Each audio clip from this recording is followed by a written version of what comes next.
buenas tardes, querido amigo Martín. La pantalla y el micrófono es suyo para que nos deleite con una hermosa charla que tiene programada para esta oportunidad, que su título es Liderazgo Moral para el Bienestar de la Sociedad. Martín, muy buenas tardes. Muchas gracias por estar con nosotros. Muy buenas tardes, amigas, amigos. Muchas gracias, estimado Víctor. Para mí, nuevamente, es un gran placer, un gran honor poder reunirme con ustedes y estar durante unas horas, unos minutos, compartiendo nuestros temas comunes de interés y de cómo poder juntos y también de manera individual hacer esfuerzos para mejorar la situación que vive nuestra sociedad, ¿no? Y es por ello que he preparado una presentación acerca de este tema, en donde podríamos decir, amigos, que en la actualidad vemos con gran pesar que la humanidad ha olvidado su compromiso con los principios y los valores morales. ¿Y esto qué ha creado, qué ha originado?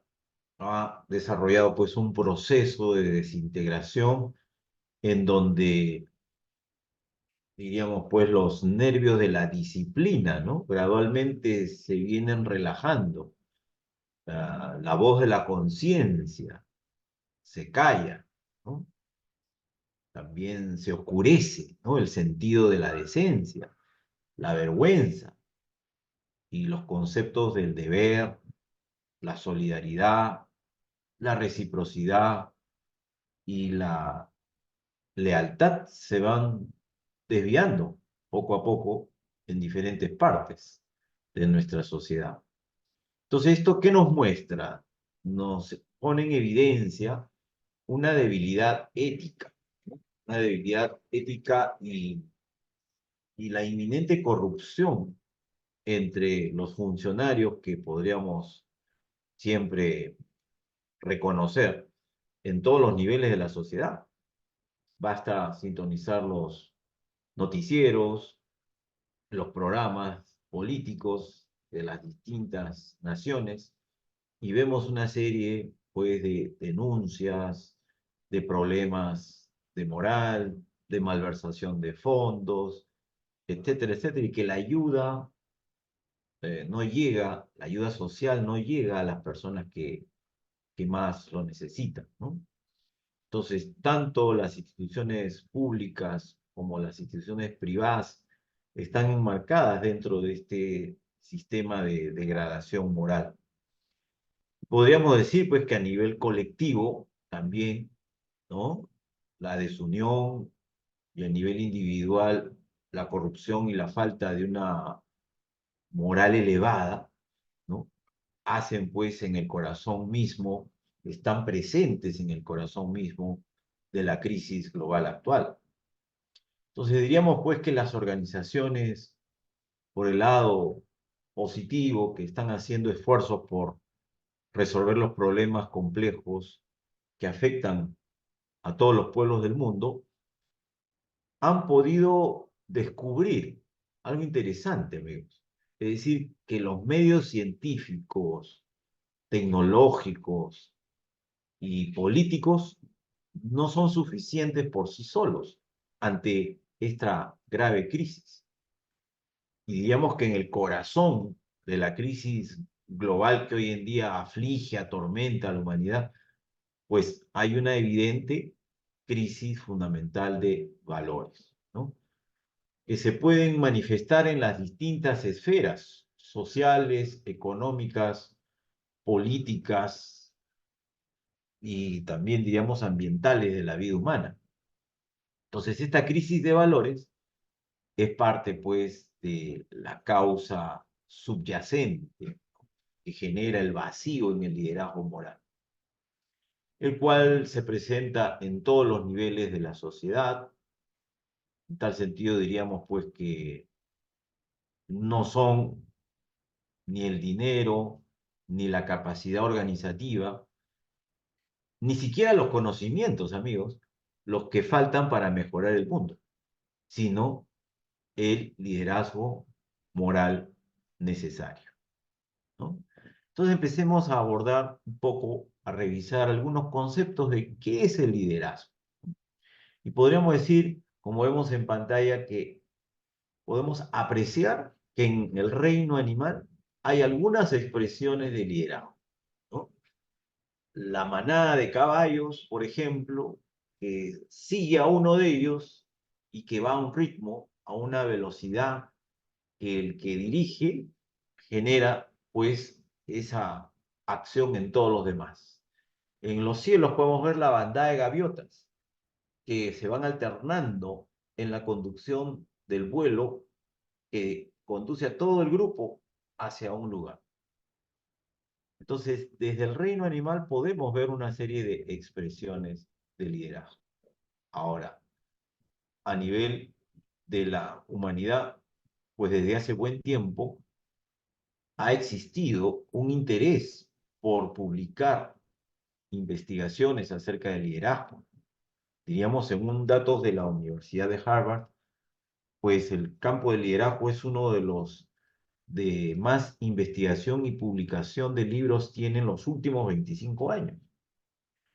Entonces, desde la época de Konosuke Matsushita, fundador de National Panasonic, que habla de un liderazgo basado en la calidad del ser humano, en la calidad total de los procesos, pasamos ahora a las habilidades de liderazgo para una nueva era, para este pleno siglo XXI.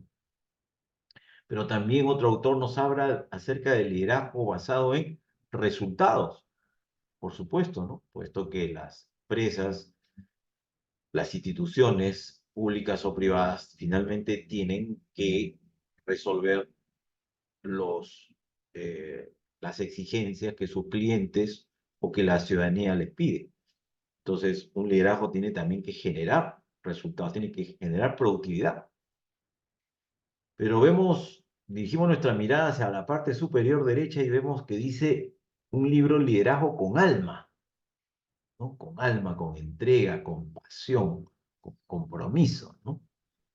Pero bajamos y me llamó la atención este libro que se titula Liderazgo Espiritual. Qué bonito. Y es un libro que tiene un enfoque filosófico, también religioso, pero también académico. Entonces, podríamos mencionar una definición, ¿no? Que vemos en pantalla. El liderazgo es la capacidad de encauzar los esfuerzos de las personas hacia la obtención de metas específicas y a su vez es el proceso de incentivar y ayudar a los demás a trabajar con entusiasmo y buena disposición para alcanzar objetivos. Entonces les pregunto, amigos, sobre este primer concepto de liderazgo. ¿Qué palabras podríamos resaltar? ¿Qué palabras podríamos destacar en este concepto? No sé si me podrían ayudar. ¿Cuáles son algunas palabras a resaltar de este concepto? ¿Qué me dicen? Puede ser la proactividad entre una de ellas. Ah, bien. ¿Qué más? ¿Qué más? Podría ser el ejemplo. El ejemplo, bien. ¿No? La participación. La participación, ok. Y esta definición comienza con que el liderazgo es una capacidad, ¿no? Entonces, si es una capacidad, nos podemos capacitar para ser líderes. Hay personas que nacen ya con esa capacidad, esa cualidad, pero hay otras que probablemente no. Entonces, necesitamos capacitarnos para poder mejorar, ¿no? Nuestro desempeño. Otro elemento, ¿cuál podría ser? Otra palabra clave en este Humildad, concepto. humildad, Entender, ¿Cuál? Perdón. entender, comprender. ¿Ah? Bien, Considero que también la humildad tiene que estar entre la condición de líder. claro, tiene que ser una distinción, ¿no? Entonces, el liderazgo se caracteriza por conducir los esfuerzos de las personas hacia metas, hacia resultados, hacia un propósito. Pero en ese proceso, amigos, es importante también destacar que el líder tiene que incentivar, tiene que promover un ambiente de entusiasmo, debe de fortalecer la buena disposición de todo su equipo para alcanzar objetivos. Entonces ahí interviene mucho, diríamos, el clima laboral, el clima emocional del equipo que trabaja en cualquier organización, ¿no?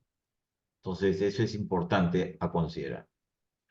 Otra definición es, como vemos en pantalla, que el liderazgo es un proceso mediante el cual se ejerce una influencia intencionada, ¿no?, sobre otras personas para guiar, estructurar y facilitar las actividades y las relaciones dentro de un grupo, un colectivo, comunidad o una organización. Entonces hay una influencia. El líder guía a los demás, ¿no? También podríamos agregar, entre otras definiciones, lo que el autor Richard Dahl define en su libro sobre la experiencia del liderazgo. Nos indica de que el liderazgo es una relación de influencia entre un líder y sus seguidores, en la que se pretende generar un cambio y llegar a resultados reales que reflejen los propósitos compartidos. Entonces, bajo esta definición del autor, resalta de que hay ciertos elementos que son líder, influencia, intención, responsabilidad, cambio, propósito compartido y seguidores. Hablemos ahora de algunas competencias de liderazgo. Las competencias son el conjunto de conocimientos, habilidades y actitudes necesarios para llevar a cabo un propósito, para desempeñarnos en una labor.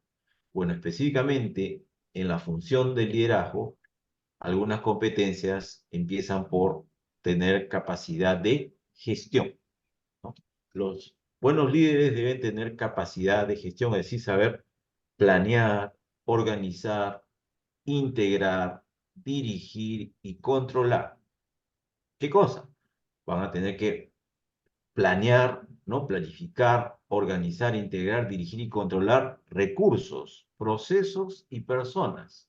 Esto lo tienen que hacer todos los días, permanentemente. Por eso las habilidades de gestión, las habilidades administrativas de un líder son indispensables, porque ellos trabajan con recursos, trabajan con procesos, trabajan con personas, a todo nivel.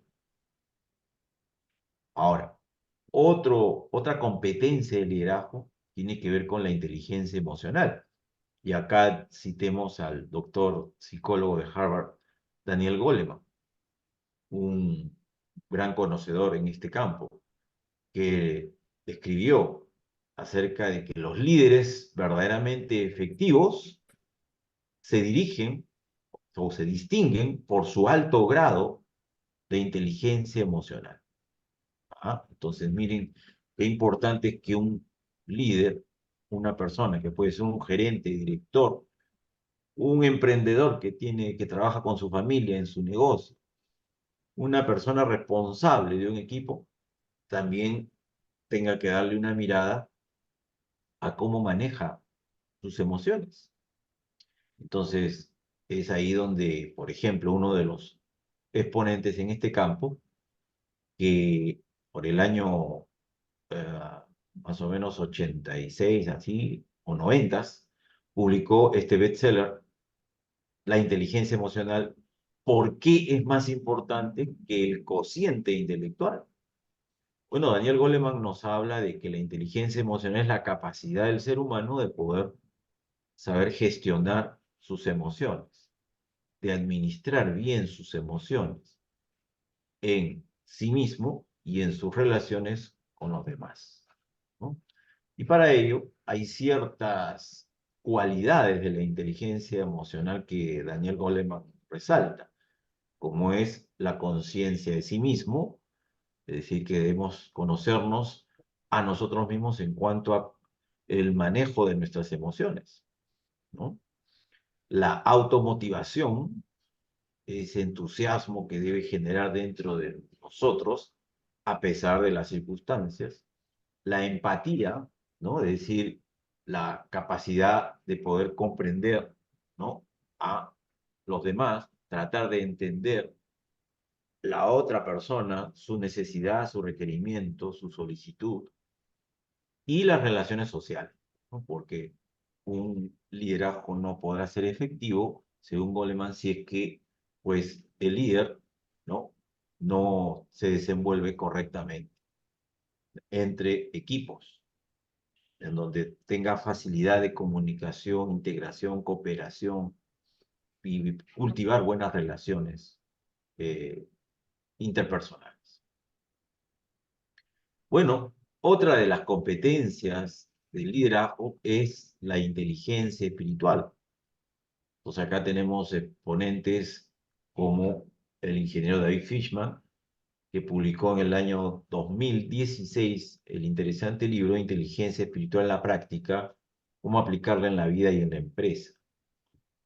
Y luego el filósofo y teólogo Winston Paz, que publicó el libro por el año 2020, Inteligencia Espiritual y el Sentido de la Vida. Entonces, avanzamos en un concepto y encontramos a el psicólogo mexicano Ramón Gallegos, que explica de una manera interesante. La inteligencia espiritual es la capacidad de hacer las cosas cotidianas con un sentido de lo sagrado, de usar recursos espirituales en problemas prácticos, de actuar con una conducta virtuosa basada en la gratitud, paciencia, humildad, compasión, sabiduría y amor universal. Es uno de los interesantes autores latinoamericanos que se distingue por ser un buen investigador en este campo. Luego, la psicóloga Frances Baum, presidenta de la Asociación de Psicología Transpersonal y Psicología Humanística, considera pues que la inteligencia espiritual es necesaria para discernir sobre decisiones espirituales que contribuyen al bienestar psicológico y a una salud amplia del desarrollo espiritual. Ella nos dice que como psicoterapeuta, pues su impresión es que la inteligencia espiritual abre el corazón, ilumina la mente e inspira el alma. Por lo tanto, en el liderazgo, como en cualquier conducta del ser humano, pues la inteligencia espiritual es fundamental, ya que un líder se va a denominar así por el ejemplo, por su integridad, por sus valores, por sus cualidades. Entonces, todas esas características son atributos de la naturaleza superior de la dimensión espiritual del ser humano. Sigamos ahora, entonces, sinteticemos que la inteligencia espiritual se caracteriza entre ciertos elementos por los valores, las virtudes, la integridad, las cualidades morales, la vocación de servicio, la unidad en la diversidad y la trascendencia. El maestro Abdul Baha nos enseñó de que la espiritualidad es el mayor de los dones que recibimos de Dios.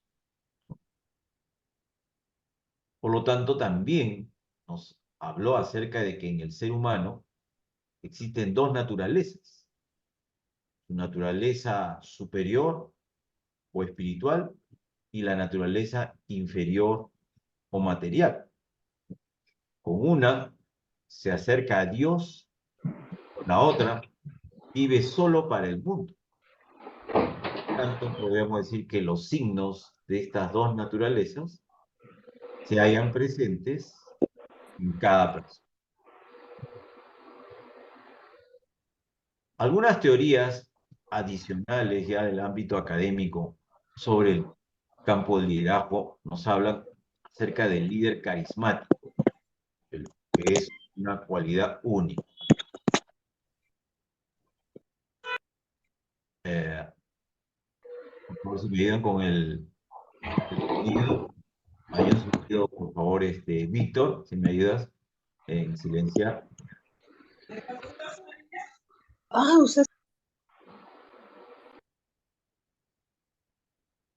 Lo que pasa es que no podía pillar el encontrar el micrófono. Ahora sí. Sí, estamos listos. Ya, ahora sí, Bien, estimado. luego tenemos el enfoque del líder transformacional, que busca el cambio. El líder ético, ¿no? Que tiene un énfasis de su comportamiento sustentado en sus valores. El líder auténtico, que demuestra credibilidad e integridad.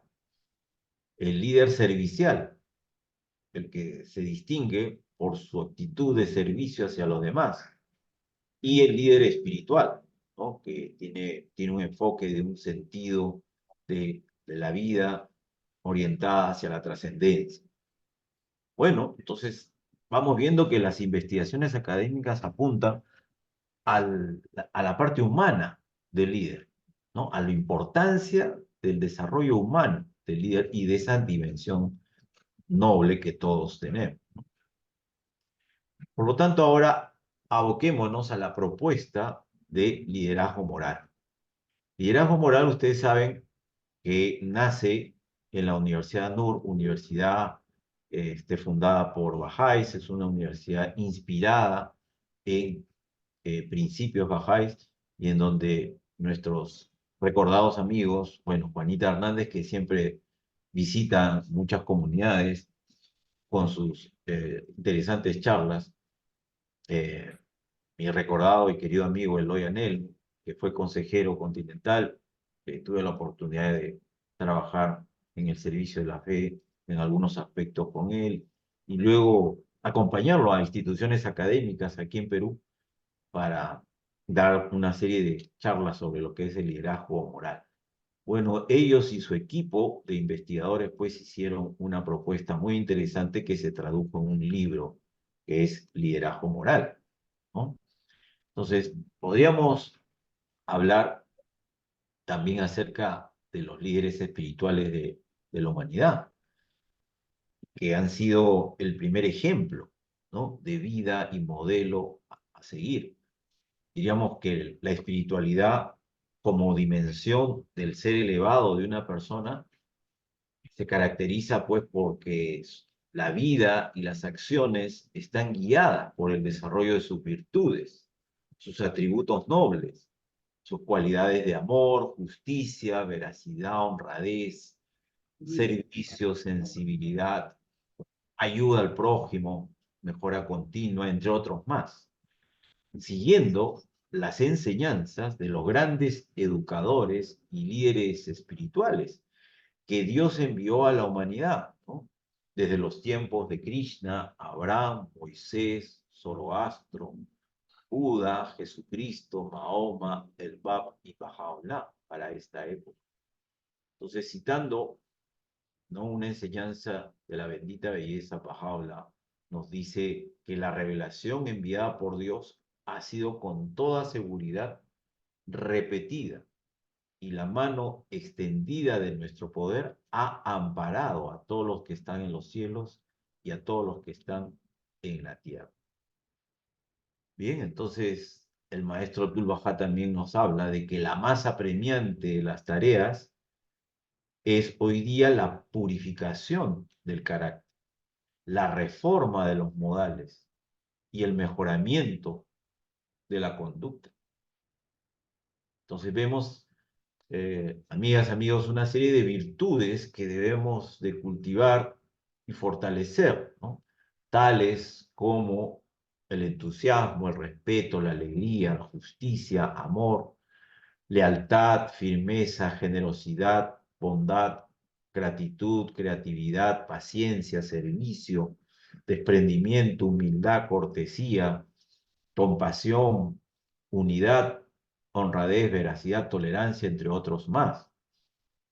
Por lo tanto, vamos a definir qué es el liderazgo moral, que significa tener una visión clara de la sociedad que se desea crear y de algunas de las estrategias que ayudarán a lograrlo. Y en base a esta visión y a estas estrategias, luchar activamente para construir una sociedad mejor. Una visión clara de lo que la sociedad debe ser en el futuro, que se debe caracterizar por la unidad del género humano, ¿no? Por la armonía entre la ciencia y la religión, por la eliminación de extremos de riqueza y pobreza, por la igualdad de derechos y oportunidades para el hombre y la mujer, entre otras, ¿no? Es esa visión que la sociedad deberá en un futuro distinguirse. Pero además, diríamos que el liderazgo moral implica pues el desarrollo, la ejemplificación de una vida basada en principios éticos y morales, caracterizado este liderazgo por cualidades como la rectitud, la bondad, el hacer esfuerzos para una transformación colectiva por medio de acciones que promuevan la unidad y la justicia. En tal sentido, el liderazgo moral es el liderazgo basado en los más altos valores morales para guiar a las personas hacia un propósito elevado, orientado hacia el servicio del bien común y promueve la transformación individual de la persona como también la transformación colectiva de la sociedad mediante el desarrollo de capacidades tanto para la persona que ejerce el liderazgo como para los integrantes de una organización. Entonces, revisemos algunos elementos importantes del liderazgo moral. Primero, la nobleza esencial del ser humano. Segundo, el liderazgo orientado hacia el servicio. La transformación personal y social. La investigación y aplicación de la verdad. La trascendencia y el desarrollo de capacidades. Entonces, cuando hablamos de la nobleza esencial del ser humano, amigos, sabemos muy bien que es aquella gema, ese conjunto de gemas con las cuales todos nacemos desde que llegamos a este mundo y que deben irse cultivando, desarrollando, fortaleciendo. En casos lamentables se puede tergiversar el ser humano a lo largo de su crecimiento, desarrollo, por diversos factores externos. Pero nuestro propósito en la vida es justamente cultivar y desarrollar nuestras cualidades espirituales. El liderazgo moral es un liderazgo que prioriza el sentido de servicio, servicio al bien común. Y para ello busca comprometer tanto a los líderes como a su entorno, sus equipos, como a la sociedad a iniciar permanentemente un proceso de transformación, de mejora continua a nivel individual, personal y a nivel social. La investigación y aplicación de la verdad como un principio importante dentro de las enseñanzas bahá'ís es indispensable dentro de este marco conceptual del liderazgo moral. La trascendencia, que vamos a ver más adelante, es fundamental para darle la inspiración de vida al ser humano hacia su compromiso con propósitos nobles. Pero el liderazgo se materializará de alguna forma, diríamos, mediante el entrenamiento, mediante el compromiso con el desarrollo y demostración de determinadas capacidades que vamos luego a abordar. Entonces, para ello también un interesante enfoque es el de los modelos mentales. ¿no? Los modelos prevalecientes de liderazgo provienen de los modelos mentales que son causas determinantes en el comportamiento humano. ¿Por qué? Porque estructuran la forma en que pensamos y actuamos. Entonces, esta, amigos, no es una nueva idea, ¿no? Sino más bien una enseñanza bastante antigua, que sigue siendo verdad. Recordemos que hace más de 2000 años Jesús de Nazaret enseñó, el hombre es tal como piensa. Posteriormente, en el siglo XIX, el maestro Abdul-Bahá nos enseña de que la realidad del ser humano es su pensamiento, ¿no? No su cuerpo material. Entonces diríamos pues que los pensamientos son como semillas que dan frutos. Así pues, si una persona desea cambiar o transformar su comportamiento, es necesario que comience por cambiar sus modelos mentales que generan y que sostienen los patrones de comportamiento que él desea cambiar. Entonces, si los modelos mentales no se transforman, los cambios pues que logre en el comportamiento probablemente podrán ser de corta duración.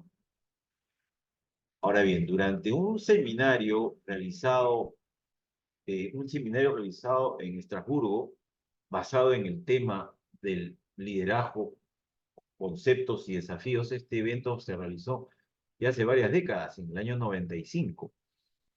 En este evento se llevó a cabo una sencilla encuesta, ¿no? Sobre el predominio de determinados modelos mentales de liderazgo que prevalecían en los 35 países de donde provenían los 72 participantes que asistieron a este evento. Y por lo tanto, pues se determinó una clasificación básica, que estos modelos prevalecientes de liderazgo son, empezando por el autocrático, el autoritario, que es un modelo el más antiguo, digamos, ¿no? Casi de corte militar antiguo. Yo ordeno y el resto obedece sin pensar, sin preguntar, ¿no? El paternalista es el modelo de sobreprotección, del líder que protege, sobreprotege a sus colaboradores y trata incluso hasta de las cosas más complejas, él tenerlas que resolver sin confiar en su gente, porque en el fondo piensa de que él es el único más capaz. Él sábelo todo, ¿no? Es muy egocéntrico, es el que pues ha acumulado una serie de estudios y grados y títulos y que por supuesto pues se cree muy superior al resto de sus colaboradores y incluso de sus propios compañeros y colegas.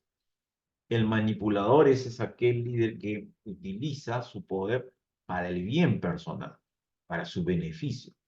El liberal que se libera, se desprende de sus funciones, de sus responsabilidades y las termina delegando, aplicando el denominado empowerment, empoderamiento, pero de una manera equivocada, ¿no? Entonces, todo el personal termina haciendo hasta su propio trabajo.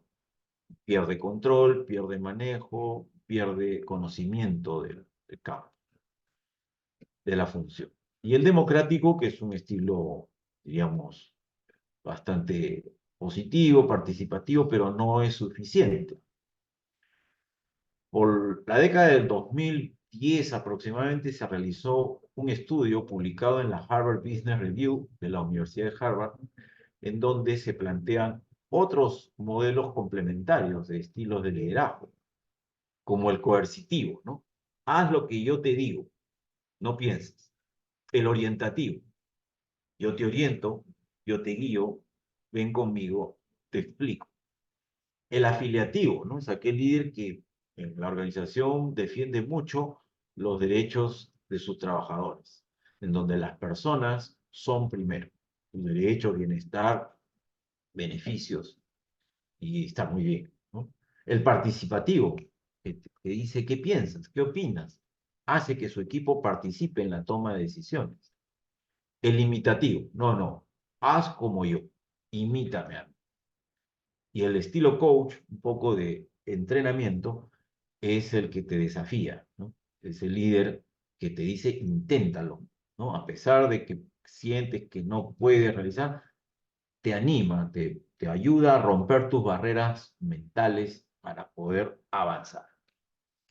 Bueno, estos modelos, diríamos, ahora abren paso a lo que vienen a ser las capacidades de liderazgo bajo el enfoque del liderazgo moral. Y diríamos, amigos, que las capacidades que caracterizan un liderazgo moral efectivo pueden ser cultivadas y pueden ser desarrolladas dentro de las familias, dentro de las instituciones educativas, en las organizaciones públicas, privadas, en las comunidades, mediante un programa, podríamos hasta dividirlo en niveles, básico, medio, avanzado de educación moral, de acuerdo a los niveles donde se quiera implementar. Entonces, este concepto de la persona moral implica pues que para el individuo, para que un individuo llegue a ser tal, debe poseer ciertas capacidades que lo ayuden, que lo habiliten a realizar acciones morales. Porque saber simplemente qué cosa es ser ético no es suficiente, ¿no? La persona debe poner su conocimiento en acción para llegar a ser una persona moral. Y por lo tanto, las capacidades que habilitan a la persona para conocer y actuar moralmente son muy importantes en el desarrollo del liderazgo moral. Por lo tanto, las tareas, digamos, de este desarrollo de capacidades involucra también el desarrollo de ciertos elementos, ¿no? Ahora, recordemos que el maestro Abdu'l-Bahá nos enseñó, pues, de que cualquier objetivo está condicionado al conocimiento, la voluntad y la acción. Y a menos que estas tres condiciones estén dadas, no existe ejecución o consumación, logro. Entonces, diríamos que los elementos de una capacidad, de cada una de las capacidades de liderazgo moral, están conformadas por cuatro aspectos, ¿no? Los conceptos que son el fundamento del conocimiento, las destrezas, que son las habilidades mecánicas o funcionales, las actitudes, que son los patrones de conducta y de respuesta emocional, y las cualidades, que vienen a ser las virtudes o atributos espirituales del comportamiento humano ideal. Entonces, cada capacidad de liderazgo moral se va a caracterizar por poseer estos cuatro elementos de esa capacidad. Ahora, vamos a dividir las capacidades de liderazgo moral en tres grupos. Las capacidades para la transformación personal, las capacidades para mejorar las relaciones interpersonales y las capacidades para la transformación social. Entonces, vamos a hacer un resumen. En realidad estas capacidades son 18, ¿no? Pero vamos a hacer un resumen de algunas y otras las vamos a complementar. Yo les voy a enviar un archivo acá por el chat que amplía las otras capacidades más. Entonces, tenemos la primera capacidad de saber proyectar una visión de futuro deseado, ¿no? La visión es aquello que deseamos lograr, alcanzar, ¿no? Ese sueño, esa condición ideal, y que el líder la tiene que proyectar mediante un pensamiento sistémico y estratégico, y no ver las cosas por partes, sino bajo una integración de un todo. La capacidad de tomar la iniciativa en forma creativa y disciplinada. La iniciativa nunca debe estar prohibida, ¿no? Por el contrario, es justamente esa reacción, esa fuerza interior del individuo que busca avanzar, generar cambios, buscar el beneficio para los demás. La capacidad de mantener el esfuerzo, perseverar y superar los obstáculos. Los obstáculos, las pruebas, las dificultades son parte de la vida, amigos, como bien lo sabemos, ¿no? Entonces, cada día tiene sus retos y surgen pruebas que nos van a ayudar a madurar, a fortalecernos y a superarnos. La capacidad de manejar asuntos y responsabilidades con rectitud de conducta, basada en valores y principios éticos. Realmente sabemos muy bien que un líder será admirado, respetado, valorado en la medida de que su conducta, su vida, la enseña con el ejemplo, ¿no? La demuestra sólidamente por su ejemplo. Entonces, el líder es el que está al frente de un equipo, es el jefe de un área, es el director de una unidad. Entonces, todo su equipo de colaboradores está mirándolo, está al frente, él siendo de alguna manera evaluado por sus colaboradores. Entonces, debe preocuparse mucho por manejar su vida, sus asuntos, sus características con rectitud, integridad, moral. Luego, tenemos la capacidad de animar y motivar a los demás, ¿no? Y ahí viene la parte, diríamos, emotiva, la parte sentimental de esta capacidad, donde el amor debe ser el eje central de esa relación, de esa interrelación humana entre el líder y sus colaboradores. La capacidad de comprometerse en potenciar actividades educativas, por supuesto, porque la educación, amigos, amigas, sabemos muy bien, es aquello que va a lograr la transformación del ser humano y que pueda ir superando y avanzando. Ahora, la educación implica pues no solo la educación científica, ¿no? Sino también la educación espiritual. La capacidad de autoevaluar sus fortalezas y debilidades propias respecto al liderazgo moral. Es tan necesario pedirnos cuentas a nosotros mismos cada día y también, por supuesto, de saber en qué medida reflexionemos con total transparencia, libres de ego, de cómo nos hemos comportado en el ejercicio del liderazgo y qué deberíamos mejorar y corregir. La capacidad de aprender de la reflexión sistemática basada en el círculo de aprendizaje. Círculo de aprendizaje ayuda mucho, puesto que permite un aprendizaje colaborativo. Y eso es la preparación también para trabajar en equipo y participar en la toma de decisiones grupales a través de la consulta, ¿no? Entendiendo pues nosotros que la consulta es una forma de diálogo, ¿no? Que facilita la toma de decisiones en forma cooperativa entre los seres humanos.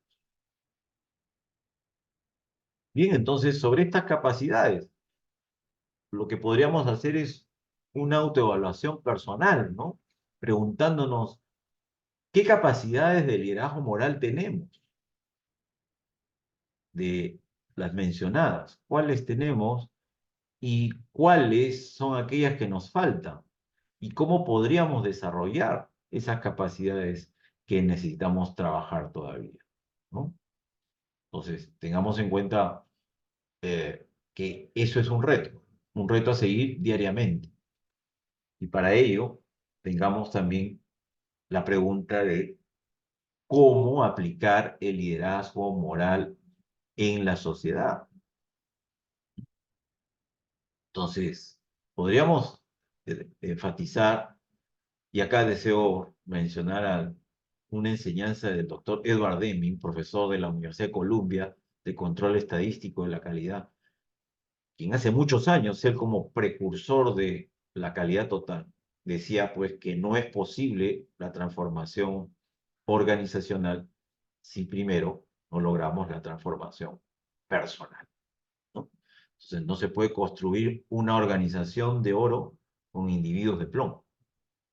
Tenemos que trabajar los dos aspectos, la transformación personal, la transformación colectiva. Entonces, sabemos muy bien que las enseñanzas nos explican de la doble naturaleza del ser humano, donde tenemos una naturaleza material, física, y una naturaleza espiritual, que se distingue, ¿no? Por el alma, la mente, el espíritu, siendo el alma la fuerza motriz que anima nuestro cuerpo, la mente que nos permite el desarrollo de nuestras competencias del conjunto de conocimientos, habilidades y actitudes para nuestra labor productiva como seres humanos. El espíritu, ¿no? Bueno, que se caracteriza por la inteligencia espiritual, la inteligencia emocional de los estudios contemporáneos. Ahora, hay otro aporte, ¿no? Que surgió también basado en principios éticos y morales, los famosos 7 hábitos de la gente altamente efectiva, del doctor Stephen Covey. Un manual de capacitación, pero con un gran enfoque espiritual. Pero bueno, eso nos abre paso hacia el planteamiento programático del liderazgo moral. A ello podríamos sumar de que la ética en la sociedad es fundamental de promover y fortalecer, entendiéndola como el conjunto de principios y valores que dirige la toma de decisiones ante cualquier proyecto, servicio o actividad a ejecutar al interior de las instituciones. La ética se caracteriza por tener como prioridad el respeto, por ejemplo, en una organización hacia sus integrantes, sus socios, sus clientes. La ética social, en realidad, debe ser la directriz rectora de una institución, por lo que tanto su cumplimiento debe ser total, ¿no?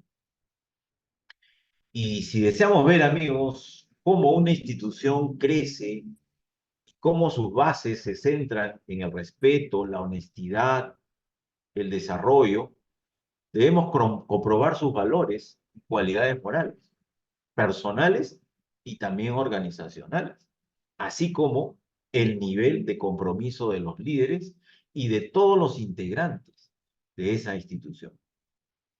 Por tanto, recordemos las enseñanzas del maestro Abdul Baha en base al liderazgo que se viene y cómo será su manejo colectivo en las organizaciones. Y es a través de una consulta participativa, colegiada, ¿no? Y el maestro nos dijo, sus miembros deben reunirse a consultar de modo tal que no surja motivo de resentimiento o discordia.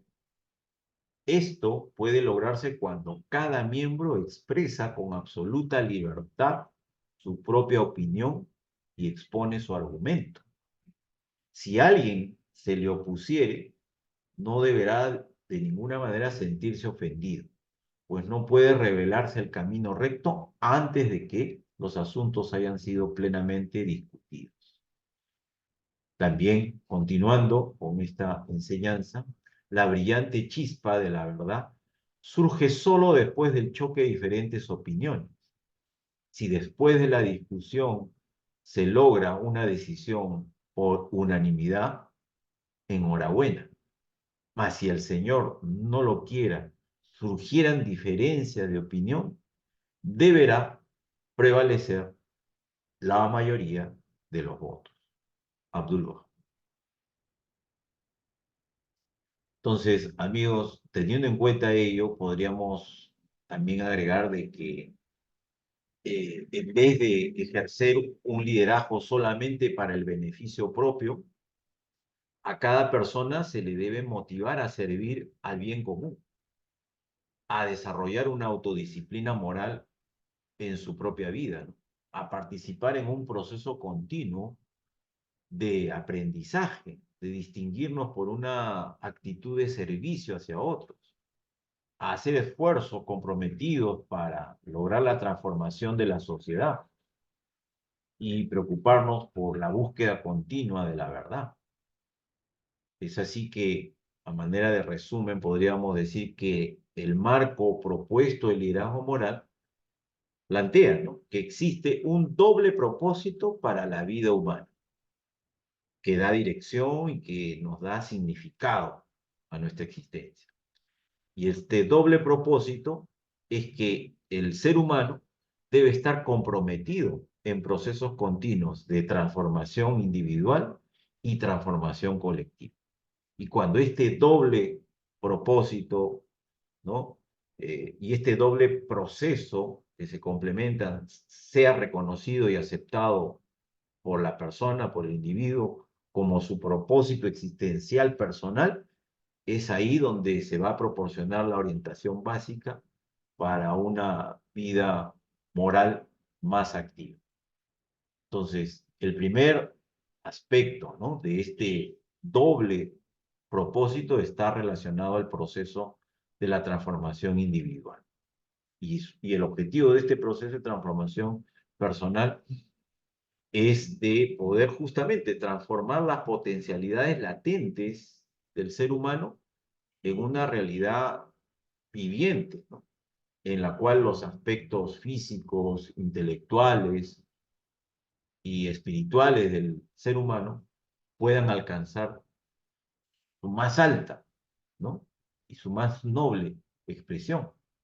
Y el segundo aspecto de este propósito tiene que ver, pues, con un complejo proceso de transformación social, ¿no? Es decir, el objetivo final de este proceso es la promoción de una civilización en continuo progreso, basada en los principios de justicia, de amor y el desarrollo de una sociedad justa en donde el bien común es promovido mediante estructuras que faciliten la colaboración y la cooperación, y en donde los beneficios de la iniciativa y también de la creatividad individual sean, pues, salvaguardados, ¿no?, y que se incentiven. Entonces, esta es una tarea, podríamos decir, valgan verdades, altamente compleja y desafiante que debe de enfrentar la humanidad. Entonces, amigos, estos dos aspectos del propósito de la existencia humana están íntimamente interrelacionados. De un lado, es imposible poder concebir la transformación social sin individuos que estén activamente comprometidos en el proceso de transformación personal y que estén trabajando por su logro cada día, ¿no?, por ese esfuerzo, ese reto diario. Y de otro lado, tampoco es posible lograr la transformación personal en un vacío social, ¿no? Solo cuando una persona está comprometida en servir en los procesos de transformación social, puede desarrollar también sus potencialidades más altas y más nobles, puestas de manifiesto en el servicio a los demás. Y es ahí donde encontramos el enfoque también que nos da el liderazgo moral, el marco conceptual del liderazgo moral acerca de la trascendencia, ¿no?, puesto que nuestra vida debe tener una visión de trascendencia, trascender, ir más allá, que es la capacidad también de desprendernos de la realidad actual y de conectarnos, ¿no?, con aquellos valores, aquellos principios que creemos nosotros son parte de valor eterno y que forman, ¿no?, parte importante de nuestra visión de futuro deseado.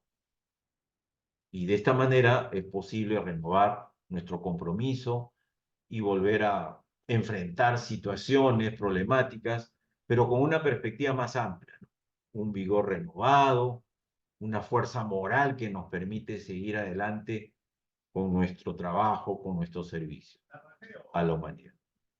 Entonces, en términos prácticos, amigos, la trascendencia nos puede dar fuerzas para perseverar sin darnos por vencidos, porque cuando encontramos obstáculos en nuestro camino de transformación personal o social, a veces nos sentimos abatidos.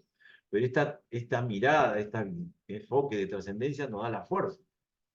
Entonces, cuando estamos frustrados, cuando estamos perdidos en un mundo de detalles, la trascendencia nos permite y nos ayuda a desprendernos de la situación inmediata y renovarnos con la perspectiva de nuestra visión. Y luego acercarnos nuevamente a la tarea con una energía renovada y con una mayor comprensión.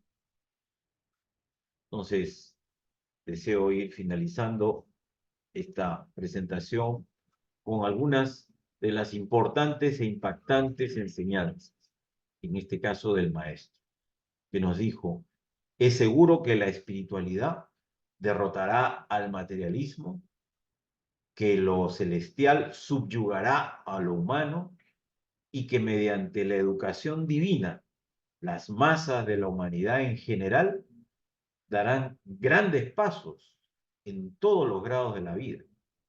Abdul Baha. Asimismo, Bahá'u'lláh, profeta fundador de la fe Bahá'í, nos dejó esta promesa, ¿no? Esta enseñanza. Tan potente es la luz de la unidad que puede iluminar a toda la tierra. Muchas gracias, amigos, por su amable atención. Oh, ahí está.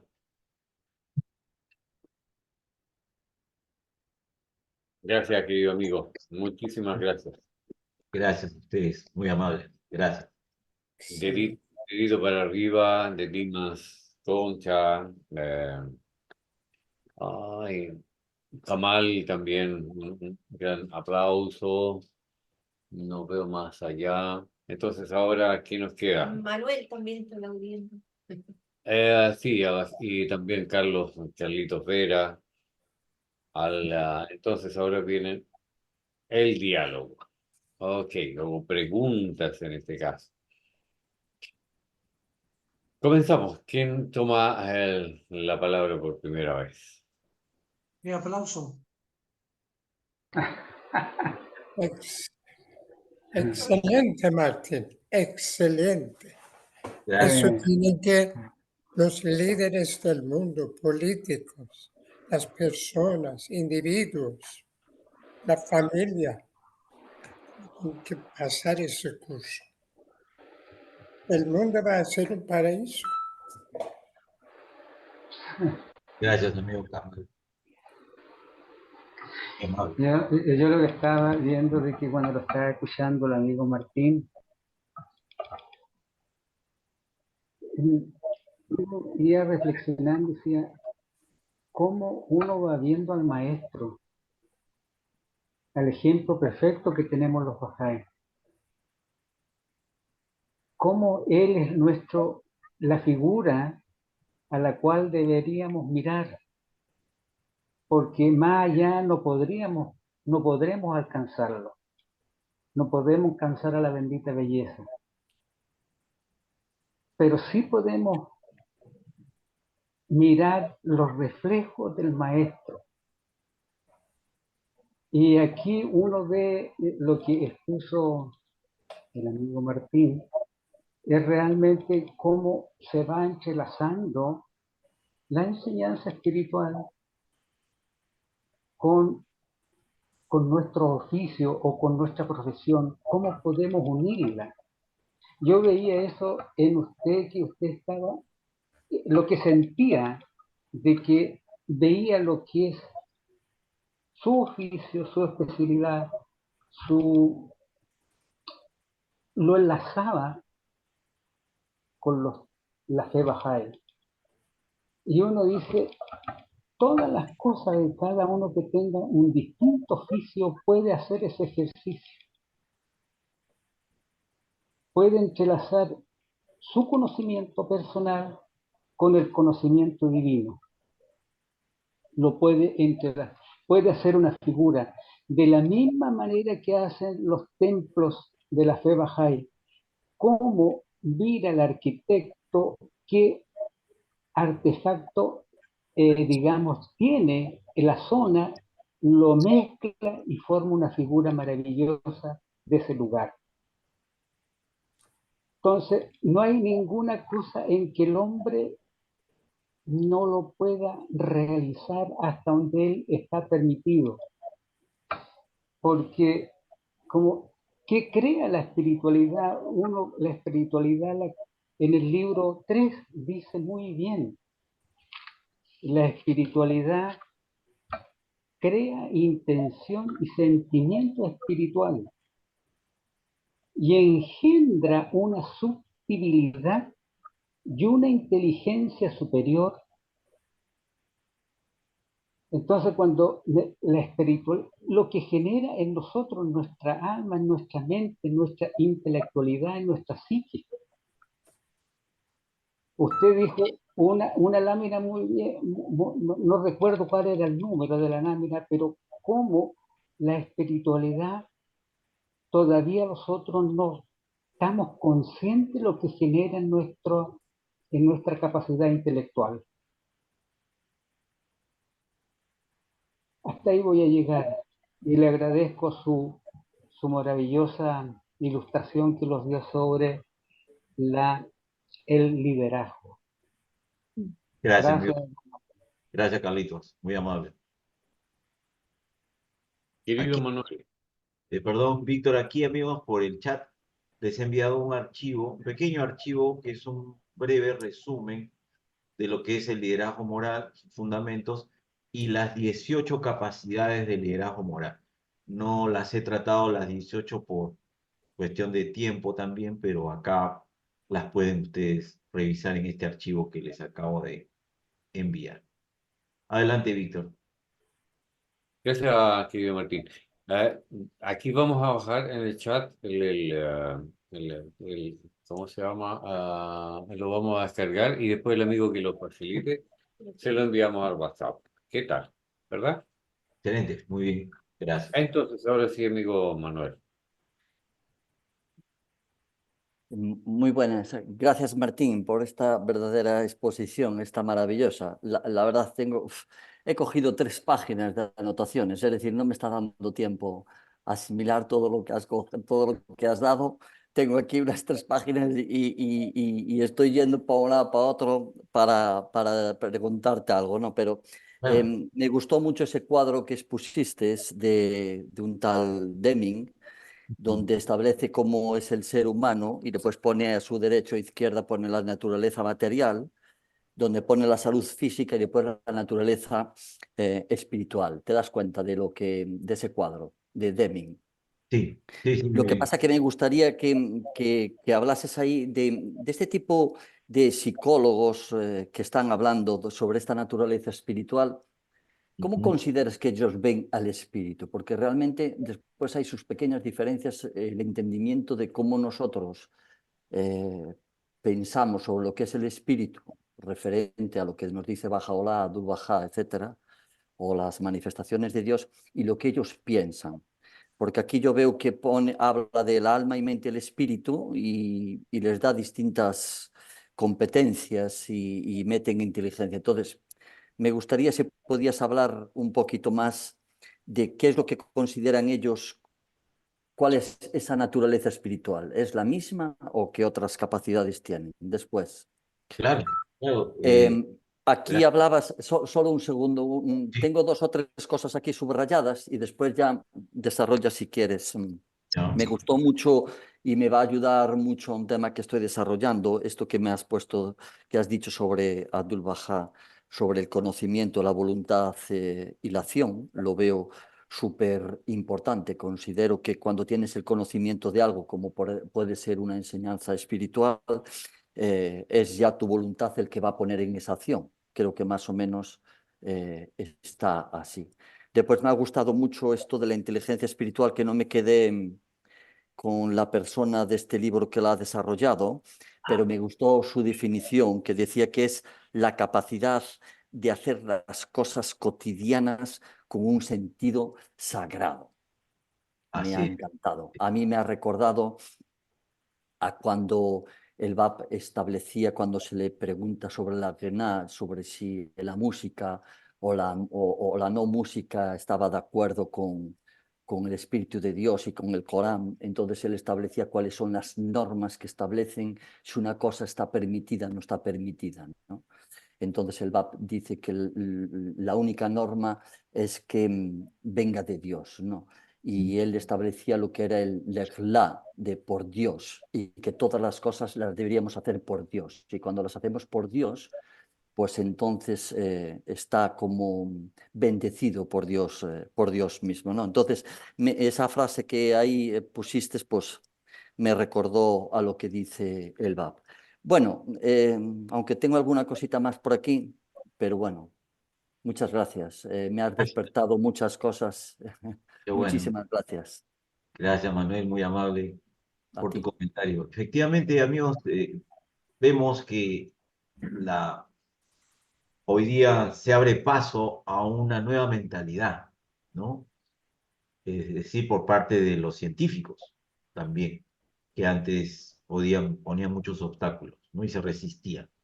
Pero vemos ahora más apertura e interés por investigar y unir tanto el conocimiento filosófico, espiritual, con el científico, ¿no? Entonces, efectivamente, el psicólogo mexicano Ramón Gallegos escribió, y si ustedes lo buscan en Google, pues ahí Ramón Gallegos, este psicólogo es uno de los que más publicaciones hasta el momento ha realizado sobre inteligencia espiritual en el mundo sudamericano, ¿no?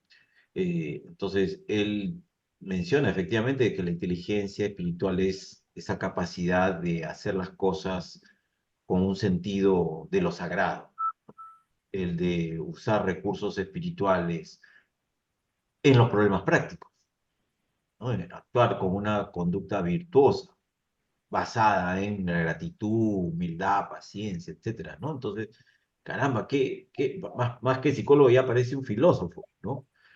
Y también otra importante psicóloga, Frances Baum, incluso hasta tiene un cargo de presidenta de la Asociación de Psicología Transpersonal, decía de que la inteligencia espiritual es muy importante para discernir sobre las decisiones de la vida, ¿no? Para el bienestar psicológico.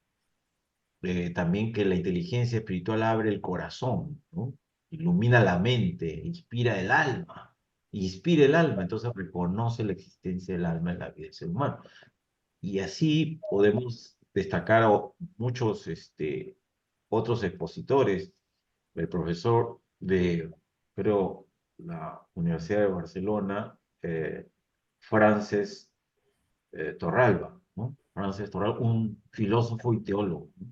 También escribió un libro sobre eh, inteligencia espiritual y decía que el ser humano, pues, tiene inteligencias múltiples, como Howard Gardner, otro psicólogo, lo publicó en medio de los 80, pero que él se quedó ahí hasta en ciertas inteligencias múltiples, pero hay otras más, entre ellas la inteligencia espiritual, y que todas las inteligencias necesitan ser cultivadas, así como la inteligencia lingüística para aprender un idioma, nos matriculamos en una escuela, instituto, en fin, de manera formal, ¿no? O los que tienen la suerte de que en su familia hablan varios idiomas y ahí se va cultivando el niño, pero llega un momento en que ya la gramática y toda la estructura más avanzada tiene que estudiarla. Entonces, de igual forma, la inteligencia espiritual requiere ser cultivada, ¿no? Requiere ser educada, guiada. Y es ahí donde nosotros sabemos muy bien que es a través de los grandes educadores espirituales de la humanidad. Por eso la revelación progresiva es fundamental, porque ahí vemos a los líderes espirituales de la humanidad y comprendemos que la religión es una fuerza espiritual que ha hecho surgir en cada época una gran civilización mundial en distintos lugares. Entonces, y luego esa influencia, ese conocimiento, ese sol de la verdad ha iluminado las mentes de otras personas que han sido sus seguidores, discípulos, filósofos, que han continuado diseminando esas enseñanzas. Entonces ahora ya la ciencia está del otro lado, incluso está comprobando de que existe vida después de la muerte, de que hay estudios diversos sobre que existe esa otra vida espiritual. Entonces, esto es muy agradable, muy reconfortante porque ya estamos en un nivel de un avance importante en donde la dimensión espiritual, la inteligencia espiritual, la naturaleza superior del ser humano, como sabemos, está empezando a ser estudiada, admirada y considerada como fundamental para el bienestar y felicidad de la vida del ser humano. Recuerdo que una autora peruana, una joven autora peruana de un libro que se titula Yoga o Clonazepam, imagínense, esta chica era muy depresiva, fue a muchos psicólogos, psiquiatras, y no la pudieron curar hasta que llegó de un psicólogo que se había especializado en psicología budista, y él aplicó su metodología bajo ese enfoque espiritual y la curó, y nunca más llegó ya a sufrir de depresión crónica. y se volcó hacia el lado de la práctica de la meditación, del yoga, y siguió cursos y ahora da talleres, es una persona feliz, y comparte esa solución que recibió en su vida de varios años, que nadie le podía curar, ningún científico, pero hasta que llegó las enseñanzas filosóficas del budismo y que vinculadas con la investigación psicológica lograron solucionarle esa problemática. Entonces, es muy apasionante el campo de la inteligencia espiritual, que por cierto tiene poco tiempo. En el año 2020, la doctora Danat Zohar y el doctor Ian Marshall fueron los primeros autores del primer libro de inteligencia espiritual, y a partir de ahí han surgido otras investigaciones, mucho más, hasta que llegamos al ingeniero civil graduado con honores en Estados Unidos, David Fishman, de ascendencia judía, y que publicó su libro Inteligencia Espiritual en la práctica, cómo aplicarla en la vida y en la empresa, en donde él con mucha sapiencia e ilustración científica y también filosófica y espiritual explica lo que es la inteligencia espiritual. Entonces realmente es muy apasionante, y esto se ha demostrado también en las investigaciones de que un líder que quiere trascender, que quiere generar un efecto transformador en su función y con sus colaboradores y organizaciones, tiene que caracterizarse por una conducta de integridad, de moral, de espiritualidad, de sensibilidad alta, ¿no? Porque no olvidemos, señores, que un líder tiene autoridad, tiene poder, ¿no? En una organización. Entonces, con ese poder puede hacer uso y abuso también, como se ve muchas veces líderes tóxicos, abusadores que humillan al personal, maltratan la dignidad del ser humano, y caramba, eso pues no es ejercer un liderazgo, ¿no? Eso es bajar al grado de un capataz de la primera revolución industrial, ¿no?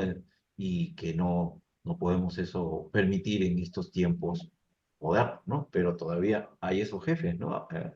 Tóxicos, autocráticos, y que tienen que evolucionar y ir educándose nuevamente, pero ya bajo un enfoque moral, espiritual. No sé si en parte, estimado amigo Manuel, he podido responder algo. Sí, sí, muchas gracias, Martín. Gracias. Ya, entonces ahora el querido Kamal, por favor. Y después, perdón, Kamal, y después nuestro amigo Fuad. Adelante, Kamal. Martín, ¿es posible ofrecer el archivo de esta demostración? A las diapositivas. Sí, Sí, claro, con mucho gusto. Yo se los puedo enviar a Víctor y él lo comparte con ustedes. sí.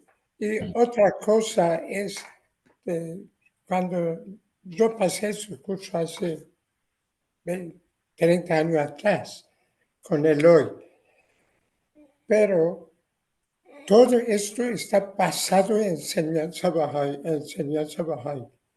Las tablas de Bahá'u'lláh, tablas de Abdul Bahá, pero está mostrado de una forma científica. Es posible, es un trabajo grande, pero cada paso relacionaba con con la escritura sagrada. Sobre la consulta estaba, sobre naturaleza del ser humano ya está, de acuerdo con Shoghi Effendi Abdul Bahá, lo que explica. Cada uno se puede agregar escrituras sagradas, pero para los bahá'ís. Pero yo sé que ese curso está ofrecido para no bahá'ís también, hasta las empresas. Sí. Una empresa alemana compró este curso, pero Eloy me dijo, el nombre era Liderazgo Empresarial. Pequeños cambios de palabras lo hizo, pero se puede eso buscar en las escrituras sagradas relacionado con cada punto. Así es muy cierto, y ya existen felizmente muy buenos autores bajáis, investigadores bajáis, de distintas profesiones que están llevando las enseñanzas sagradas a los campos diversos del saber humano, ¿no? Por ejemplo, hay un libro muy bonito que se publicó justamente en España, que lo tengo acá, que se titula La empresa espiritual. La empresa espiritual, ¿no? Construir la empresa con espíritu de servicio, del autor Lawrence Miller, ¿no? Y en su introducción, muy interesante, en, el, en los agradecimientos, él dice lo siguiente, ¿no? Dice, hace más de 20 años la Asamblea Espiritual Nacional de los Bahá'í de Estados Unidos me pidió que formara parte de un comité nacional que estudiara la manera en que la comunidad Bahá'í podría dar cumplida satisfacción a las necesidades e intereses de las personas que se dedican al mundo de los negocios, ¿no? Entonces, él también agradece al Foro Bahá'í Europeo de los Negocios, ¿no? Muy interesante. Y porque le brindaron información, documentación sobre muchas de las enseñanzas bajáis llevadas al campo de la economía. Si bien todavía no tenemos un desarrollo total en ese campo, pero ya hay también publicaciones de, de principios de economía para una nueva civilización. Hay un autor que es Badi Shams me parece, un economista, y que ha publicado un libro también sobre eso, ¿no? Entonces, sí es posible, mi estimado Kamal, de poder llevar las enseñanzas bajáis a distintos campos del conocimiento humano, porque es tan vasta la sabiduría de las enseñanzas que tienen, pues, enlaces con todos los campos del saber humano de alguna manera, ¿no? Entonces, eh, eso es un gran reto para Sí, los futuros también bajáis. me ocurrió una idea. Juanita Hernández también estaba involucrado en estos, creo que es 10 o 12 libros de liderazgo moral. Sí, Capaz ella enseñaba esto. Entonces, capaz ella puede directamente buscar las escrituras sagradas relacionadas con esos 12 libros. así es. 12 libros, ¿es cierto? Sí, son varios libros, una colección, y que empiezan con el primero, ¿no? El primer módulo es liderazgo moral. Ah, yo tengo esto, Sí, sí, es cierto. y son varios, ¿no? Y acá conocí a Eloy Anhelo también cuando era consejero y nos brindaba orientación. Yo estaba en ese tiempo sirviendo en ¿Usted la... de qué país es? del Perú, de Perú. De Perú.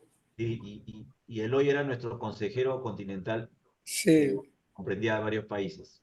Yo Bolivia, estaba en Uruguay y Eloy era el consejero de Uruguay también. sí, Y dio sí, este curso hace 30 y pico años atrás sí, en Uruguay. El curso era una semana, claro, todos los días, 10 horas.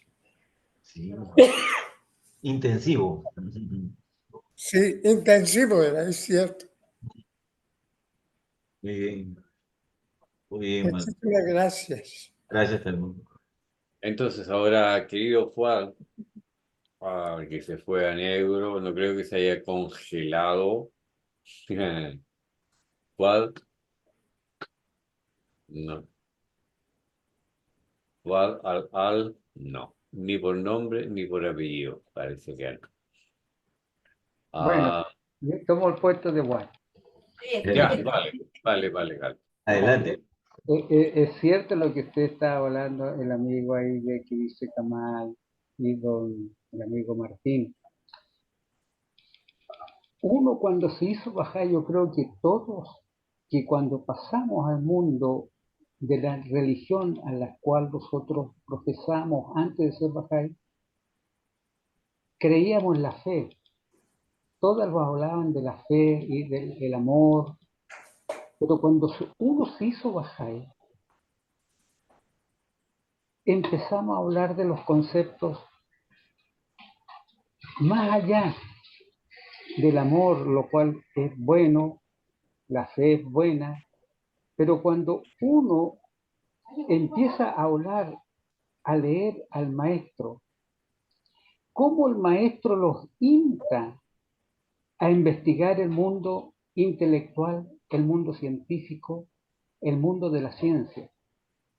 Y él dice que existen 3 pilares fundamentales. Existen ciertos, voy a leerlo textualmente, existen ciertos pilares que han sido establecidos como los fundamentos inconmovibles de la fe de Dios. El más poderoso de ellos es el conocimiento y el empleo de la mente y la expansión de la conciencia. La comprensión de las realidades del universo y los misterios ocultos del Dios Todopoderoso.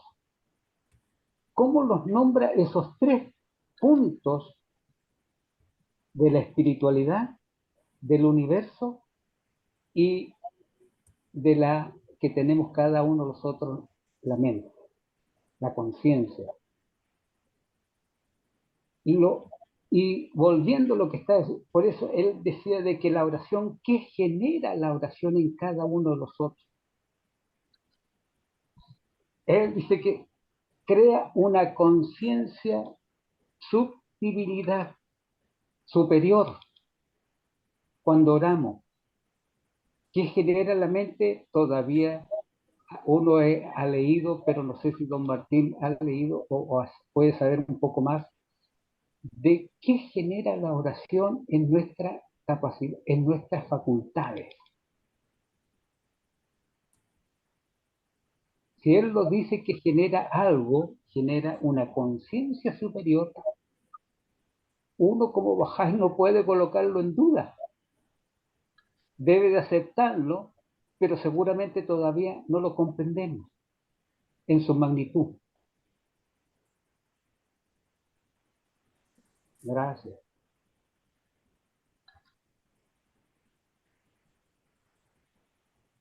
Gracias, Ah, querido, muy amable. Sí, efectivamente, la oración tiene un poder muy grande sobre el ser humano. Y ya se ha descubierto a nivel científico el poder de la oración y la meditación, incluso como elementos curativos, como acciones curativas y para muchos aspectos, ¿no? Entre ellos para reducir el estrés, la depresión, la ansiedad, luego para fortalecer la memoria, interiormente para darle paz a nuestra alma, porque por las vicisitudes de la vida, nuestra alma se empaña, como que se empavona de polvo. Entonces la oración y la meditación es como una esponja de agua pura que nosotros rociamos dentro de nuestro ser y limpia nuestra alma. Y nos quedamos felices, tranquilos, serenos, confiando en la voluntad de Dios, con aquiescencia radiante y totalmente sostenidos por la protección de Él, y que nada malo nos va a ocurrir. La oración tiene un poder como un imán, ¿no? De atraer la protección y, por supuesto, la ayuda de Dios, la misericordia de Dios, la guía de Dios también. La oración y meditación ayudan a que uno pueda encontrar respuestas incluso ante problemas complejos. Encontramos guía, recibimos una inspiración. He ahí los pasos que nos recomienda el guardián Shoghi Effendi para hacer la oración, y en donde nosotros nos mentalizamos y nos comprometemos mucho con ese deseo que queremos como resultado de la oración y la meditación. Cada vez hay más y más amplias investigaciones al respecto sobre el poder de la oración y la meditación, que van muy ligados, ¿no? Hasta luego, amigo Alfredo. Muy amable. Gracias. Ahora, ahora nuestro amigo Fuad sí tiene la palabra. Martín, ¿Qué tal, Juan? ¿qué tal? Bueno, ah, te felicito porque realmente, como dijo Manuel, has despertado en mí muchas preguntas y muchas ganas de respuestas. Quería dirigirme, con tu permiso, a Kamal para informarle de que hay 2 escritos de liderazgo por Abdul Baha. Cuando él lo desee, lo puedo facilitar al grupo. Bueno, qué buen aporte. Sí, habla sobre liderazgo. Dice que existen 2 clases de liderazgos: el religioso y el civil. Y el escrito es bastante extenso. Pero bueno, Con mucho está gusto. en inglés, lo he traducido al español. Sí. El Guardián solía comentar que los líderes de su época eran mediocres y que se reunían para acordar un desacuerdo. Al principio de tu exposición mencionaste la corrupción. Tomé nota y Abdul Baha menciona que en cualquier lugar donde exista pobreza hay opresión y corrupción. Y cuando un periodista le preguntó al maestro Abdul Baha en Canadá, ¿la fe Bahá'í reúne también economía? ¿Hay algún principio económico que incluya la economía? Y Abdul Baha contestó: la economía descansa sobre el corazón del hombre. Hablaste también sobre el tema no tomé nota, sobre el tema del liderazgo. Por lo tanto, el trabajo principal de los líderes de hoy, en todos los niveles, en cada compañía y país, implica reconocer la unidad de intereses. Esto es importante. La unidad de personas y procesos, y tomar medidas para reducir las barreras que crean fricciones, tanto reales como imaginarias. Los líderes crean un propósito común. No solo responden o explotan los sentimientos populares. Los líderes inculcan una mayoría nobleza en sus seguidores y no manipulan sus instintos básicos. El mundo entero necesita desesperadamente líderes que unan y que no dividan. A esto me trae a la memoria una cita de Baha'u'lláh que dice: no sigáis a ningún líder ciegamente. Gracias, Martín. Muchas gracias, Juan. Muy amable. Y nos deja con mucho interés el envío de ese documento sobre liderazgo religioso y civil. Gracias. De verdad, asunto de liderazgo, yo me acuerdo que aquel tiempo hablaba, mismo Eloy Anhelo decía, eso no está presentado en una forma religiosa. Mira, usted todo lo que Martín explicó, ningún lado mostraba como una cosa religiosa. Está hablando de una forma científica, pero la base es la fe Bahá'í. Y la fe Bahá'í de verdad no es una religión como antes. No es una religión como antes con todos sus actos y entendimientos. Y es lo que prepararon, está presentado para cualquier grupo. La empresa de Alemania lo compró esto como liderazgo, pero el contenido está sacado de enseñanzas bahá'ís. Kamal, existen dos escritos. El primero habla del liderazgo de Abdul Baha y la segunda parte también liderazgo. Habla de religión, de los conflictos de guerra, del liderazgo, cómo enfocar el liderazgo. Es muy hermoso, no sabría explicarlo ahora, pero cuando lo tengáis a mano podréis disfrutar del escrito, como yo he disfrutado. ¿Puedo añadir algo? Sí, adelante. Gracias, Martín. El Guardián en 1928 escribió: la permanencia y estabilidad alcanzadas por cualquier asociación, grupo o nación son el resultado y dependen de la solidez, el valor de los principios en los que se basa la gestión de sus asuntos y la dirección de sus actividades. Los principios rectores bahá'ís son la honradez, el amor, la caridad, la honestidad, la anteposición del bien común al interés privado, la práctica de piedad, la virtud y la moderación. Muy bonito. Muy interesante. Es una carta de 1928 del Guardián a la comunidad Bahá'í de Estados Unidos. Oh.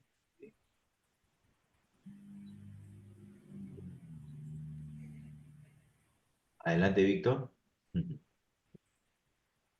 Sí, estaba viendo quién tenía algún micrófono habilitado para dar algún comentario, hacer algún aporte a esta hermosa charla, pero veo que están todos muy serenos o cabeza agacha, repasando notas, a ver qué le pregunto. Me parece que no veo bien la otra No, pantalla. yo estaba mirando el chat y Mónica Ya. Hunt dice: la meditación es otro tema fascinante. Muchas gracias, Mancilla, por la excelente exposición. Gracias. Que uno ve de cada amigo que da una charla de cualquier coordenada de este globo, de Perú, de Argentina, de México, de España, de donde sea, uno ve cómo se va desarrollando la fe de alguna otra manera misteriosa que Dios usa, que nosotros no tenemos idea, pero Dios usa sus misterios, después nos damos cuenta que lo que hizo era lo correcto.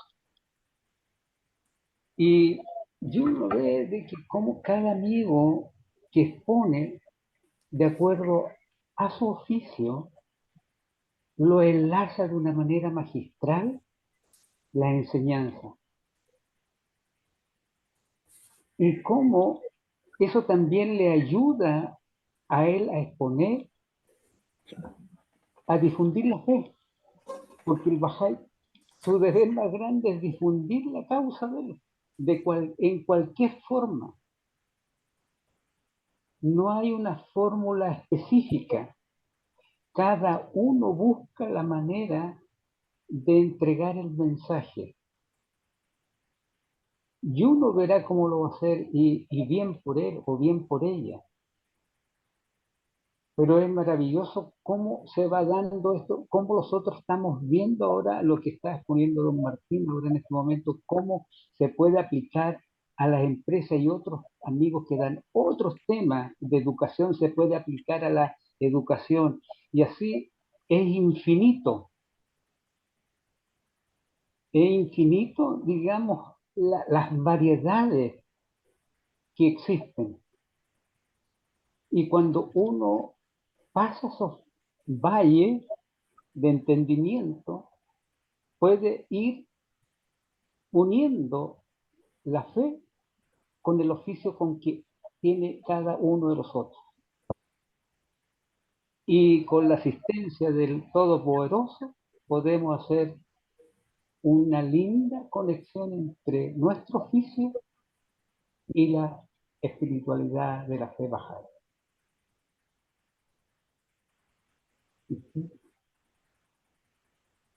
Mónica, Hola, adelante. buenas tardes. Un saludo muy especial a los anfitriones, a los participantes y muy en especial a don Martín Mancilla, a quien me parece tuve la oportunidad de conocer, por supuesto por Zoom, durante la época de la pandemia, Sí, sí, en la cual se invitó a unos circenses que presentaron una obra. sí, efectivamente, en pandemia tuvimos varias charlas. Sí, yo me acuerdo de eso porque yo no sé cuánto hubo de Chile, pero eran las 2 de la mañana y ya estaba muy instalada viendo a los circenses y nunca se me olvidó porque fue tan lindo lo que hicieron. Tiene que haber sido el 22, ¿no? No, el 20, el 21 por ahí. Sí, 21. Y fue muy interesante lo que usted pudo organizar. Muchas gracias. Y respecto a esto, bueno, el tema es fascinante. Yo soy profesora jubilada, por lo tanto, este tema es algo que siempre me encantó, me fascinó, lo de cómo promover y desarrollar las capacidades de nuestros alumnos. Pero ahora me salto al segundo tema que también me encanta y que la verdad es que siempre he tenido problemas, a pesar de que lo he intentado, el tema de la meditación. Entonces mi consulta es, ¿existen páginas, existe algo donde uno pueda informarse un poquito más al respecto? Porque hay tanto en internet, pero hay bueno y no tan bueno. Porque Claro, se habla tanto de la oración y de la meditación. sí, realmente, Mónica, ese campo, ese tema es muy bonito y lo han dado varios amigos bajáes. En algún momento yo también hablé un poquito de la meditación cuando di una charla sobre inteligencia espiritual exclusivamente y cómo hay diversos estudios sobre el beneficio de la práctica de la oración y la meditación. En realidad, por ejemplo, los bajáis podemos meditar a través de las 95 veces de pronunciar Allahu Akbar. Es una forma de meditación, de concentración mental en 95 veces repetir ese nombre sagrado, Allahu Akbar, ¿no? Sí, 95 veces. sí, Entonces, sí. también hay una canción que han hecho de Ya Baha'u'llah, ¿no? Que También sí. yo en el coro del Congreso Mundial Bahá'í en el año 92, y después he visto un video muy bonito también sobre esa canción, sobre esa expresión Ya Baha'u'llah, Ali Yol Alá, algo así, es la segunda parte, que supongo es en idioma árabe, y así lo van repitiendo y repitiendo y se convierte en una meditación muy bonita en ese video y que después de uno de haberla escuchado y al haberla interiorizado, uno termina con una paz interior y con una mente despejada, pero inmediata, ¿no? Inmediata. Entonces, en YouTube hay varios videos bonitos de canciones bajáis, especialmente con los nombres sagrados, Ah, que son una interesante. forma de meditación. Ya, muchas gracias. Sí. Ok. Adelante, amigo Kamal. Yo tengo una sugerencia para Víctor y Emma, y usted también, que hace una serie porque eso era muy concentrado de hoy, Ah, era decir solo títulos, de verdad. Entonces puede haber una serie de eh, reuniones y capaz 8 o 10, empezar cada reunión a hablar sobre un asunto y seguir una serie de programas para hacer ese programa bien completo. Ah, Kamal, qué bonito, qué bonito. Ahora, habló por todo, parece. yo no sé si Martín dirá, ah, qué bonito. No tiene que explicar. Tiene que ver Así su que- agenda primero. Sí, suena bien. Suena bien, ¿no es cierto? Sí. Suena bien. De verdad, ese liderazgo moral, varios nombres se puede dar. Otro es la transformación social, transformación individual, Sí. transformación mundial, porque los mensajes de Bahá'u'lláh, transformar al mundo. Yo me acuerdo un ministro en Bolivia, era ministro después que salió del ministerio, tenía otro trabajo, encontró liderazgo moral y entendió qué es eso. Y dijo, oh mi Dios, si yo sabía antes de ser ministro, sabía esto, yo manejaba el país en otra forma. Qué interesante. Qué bonito. Qué bien.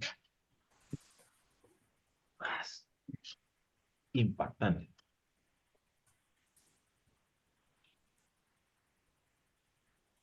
Jamás me dejó dando vuelta la idea.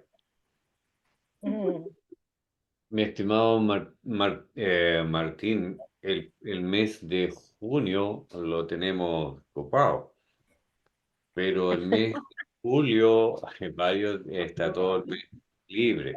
Ahora, si para esa fecha podría tener ya algo preparado para uno de esos días, o lo dejamos para posteriori. Sí, está bien en julio, me parece buen tiempo para poder tener el espacio de investigación y preparación. Correcto. Como el mes de julio trae 5 lunes, es decir, están todos libres, a contar del 1, el 8 de julio, 15, 22 y 29 de julio. Lo ¿Ya? dejamos para más adelante, mi estimado Martín, y usted Sí, dirá, ponemos de toma, acuerdo. Ok. toma la hora, como decimos cuando queremos ver médico, toma la hora. Muy bien, Víctor, con mucho gusto, encantado. Gracias. Gracias, Kamal, por buenas ideas, por la tremenda y gran idea que ha dado. ¿Alguna otra consulta de los amigos presentes? Sí, yo tengo una, que me voy a descansar. Esto no es pregunta. Así que encantado. Hasta la próxima, hasta el próximo lunes, si Dios quiere. Gusto verte, Marco. Muy Buenas tardes. gracias. Tarde. Bueno, yo también aprovecho en despedirme, amigos. Tengo que prepararme Vale. para dictar Muchísimas clases dentro de un rato. Muy amables por su gracias, Martín. Muchas gracias. Muchas Chao. gracias, Martín. Gracias, amigos. Gracias, Gracias. Martín. Como siempre. Gracias.